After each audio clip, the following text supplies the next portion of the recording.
welcome back to the George Collection. I'm Rachel Rightside Blonde.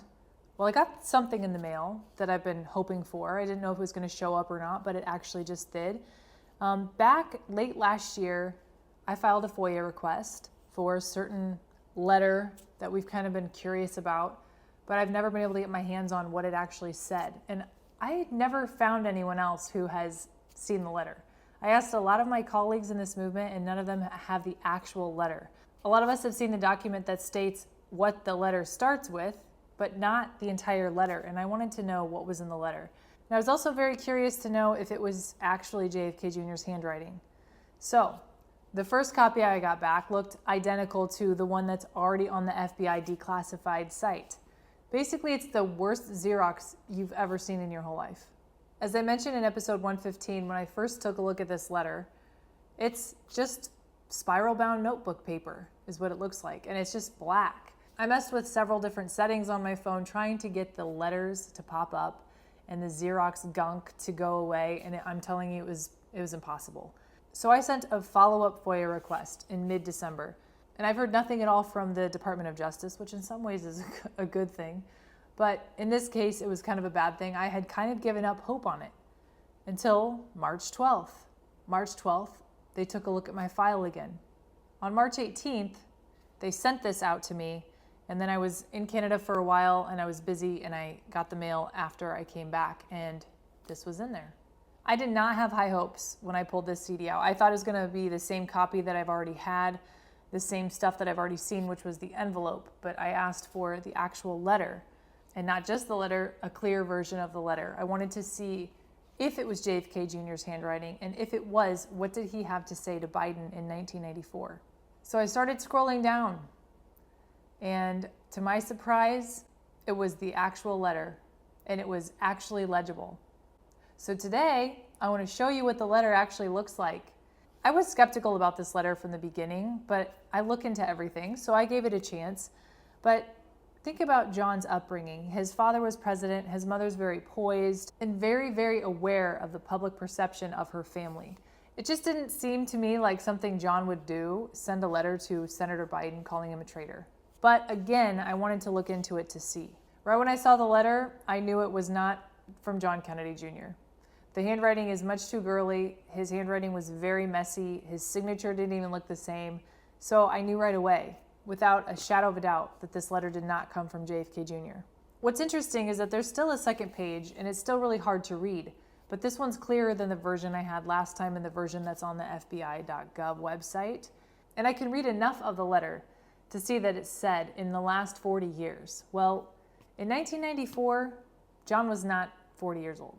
John would have been 34 years old then. So the timing doesn't make sense, the ages don't match up, the handwriting doesn't match up.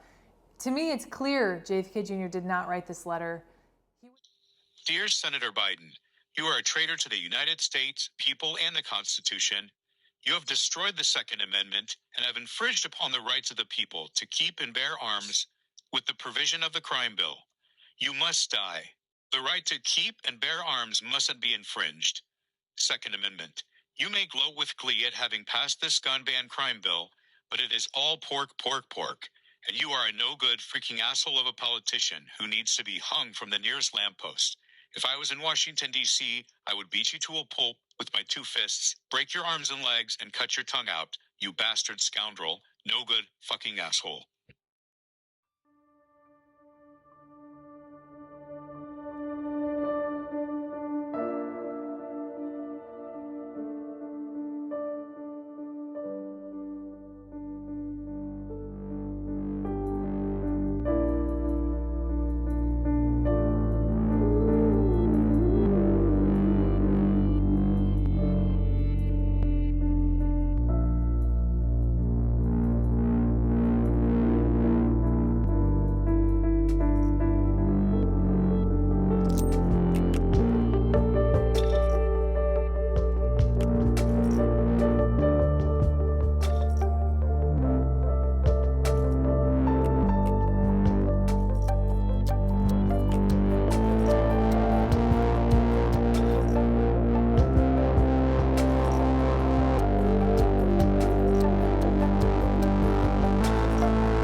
make that kind of mistake to put such threatening language in a letter, in a physical letter that the FBI could later find.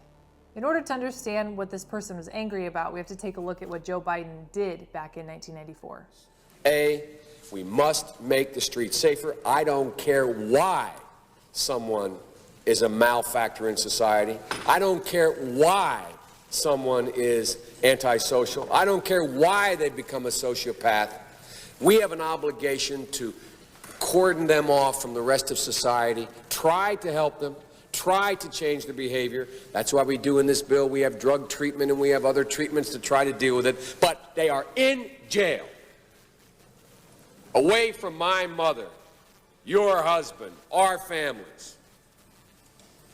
But we would be absolutely stupid as a society if we didn't recognize the condition that nurtured those folks still exist. And we must deal with that. And I think there's a consensus among Republicans in that.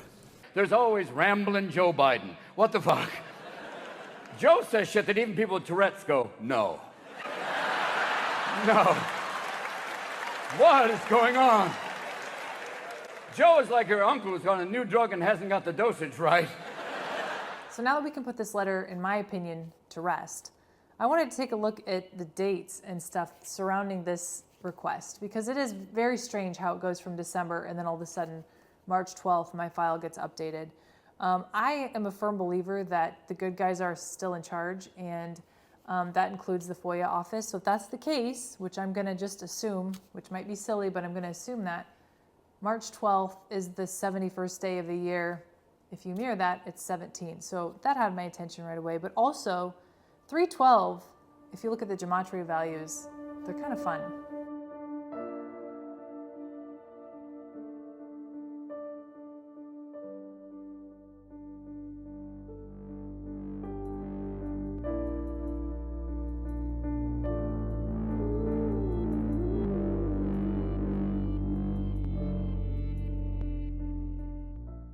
It was sent out to me on March 18th.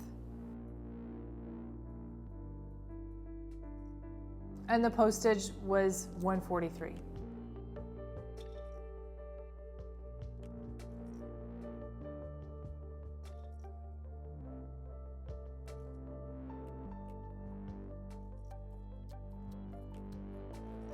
So what exactly am I taking away from all of this? Number one, I learned how to file a FOIA request. It's my very first one. And I feel like I was successful in getting some answers, which is kind of fun. Number two, I found out that JFK Jr. did not write that letter, and it was pretty obvious. I'm not a handwriting expert, but I think that anyone in their right mind would be able to see that he didn't write that letter.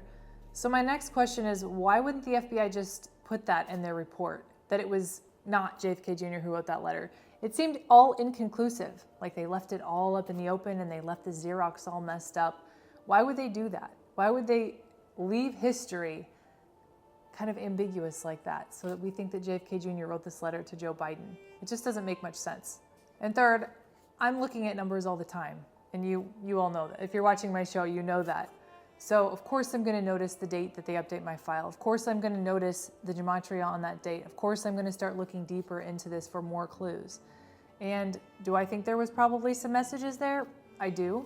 Can't prove it, but I think there was. I don't know what I was expecting. If it was JFK Jr.'s letter to Biden, I wanted to see what he knew. I wanted to see what he wrote to Joe Biden, to find out if there was anything that he knew about Biden back in the 90s that we don't know now. That didn't turn out to be the case. Doesn't mean it's not true, that there were things that JFK Jr. probably knew about Biden back in the 90s that we don't know now. But in this case, it's a nothing. Which brings me to my last point here, and that is that we're all speculating here. I don't know for sure that the codes or the things that I see in the George magazines are what John was intending for us to see. I think they were, but I feel it's my job just to put that stuff out there, and you guys can make up your own mind. I'm not asking you to believe me.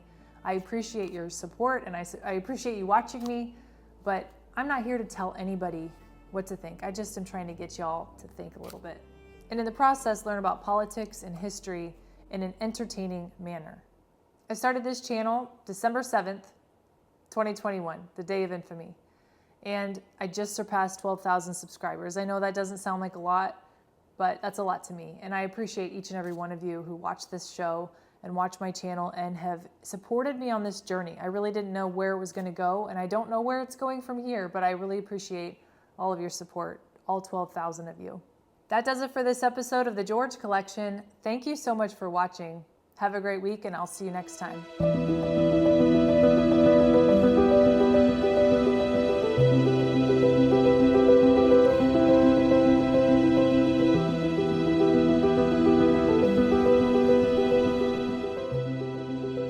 Of this extraordinary magazine, George, which is a hoot of a magazine. I thought you were a lawyer. I was. What happened? Well, we decided, actually taking a cue from folks like yourself and you around the 1992 election, that there was an opportunity here to change the definition of a political magazine. Certainly the way Americans were accessing information about politics and politicians was changing.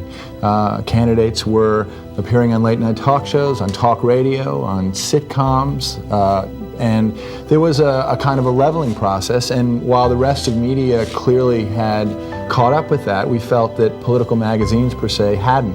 Your mother was a hell of an editor at Doubleday. That's what I hear. Would she have liked George? I think she would have.